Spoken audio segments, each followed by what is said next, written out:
chroniques de la Fabrique du Bonheur avec Sandrine. Bonjour à tous, bienvenue dans notre nouvelle série dédiée à nos émotions de parents.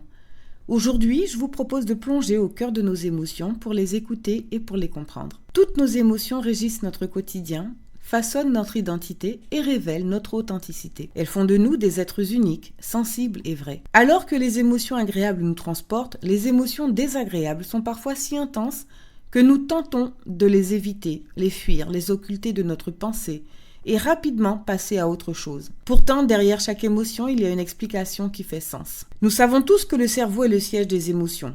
L'hypothalamus est la glande cérébrale qui contrôle et régule l'affect. Elle est également en relation directe avec le cerveau émotionnel qui intervient notamment dans le processus de mémorisation. Cette interconnexion étroite permet ainsi d'expliquer que chaque émotion est en lien avec notre histoire, notre vécu et nos expériences. Même si elles peuvent parfois être très inconfortables, elles n'ont pas pour but de nous faire souffrir et nous invitent à les prendre en considération pour mieux les comprendre et moins les subir. Mais qu'en est-il de nos réactions face à nos propres émotions ? Dans notre enfance, avons-nous eu la liberté d'exprimer pleinement nos émotions ?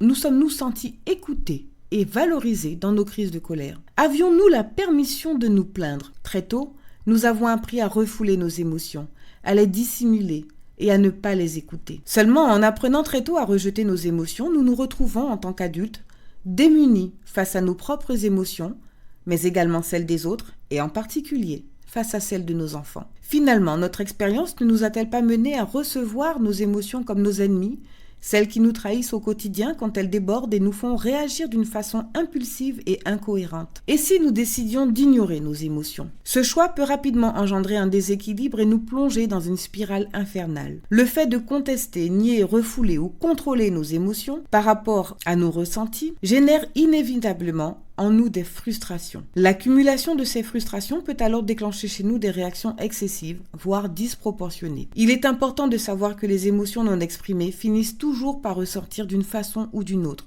Notre corps prend alors le relais à travers différents signaux qui s'intensifient et les maux s'installent. Elles peuvent être somatisées comme des maux de ventre, de maux de tête, de l'eczéma, ressortir de façon violente et non contrôlée, et jouer sur notre état psychique comme la dépression ou la phobie. Et il arrive un jour où nous n'avons plus d'autre choix que de nous écouter et de solliciter l'aide d'un professionnel pour comprendre et modifier notre mode de fonctionnement. Quoi qu'il en soit, si les émotions demeurent prisonnières en nous, sachez qu'elles persisteront tant que nous ne prêterons pas attention à leurs messages. Voilà, très chers parents, notre chronique touche à sa fin. Je vous dis à demain pour la suite de notre série pour apprendre à mieux comprendre et à réguler nos émotions de parents. En conclusion, en acceptant et en écoutant nos émotions, nous comprenons notre histoire et nous contribuons ainsi à notre bien-être émotionnel. Pour les parents cherchant un accompagnement, planifiez votre rendez-vous directement sur le site www.fabriquedb.com. La première séance vous est offerte. Prenez soin de vous et surtout, prenez soin de ces précieux liens familiaux. C'était la Minute des Parents avec Sandrine.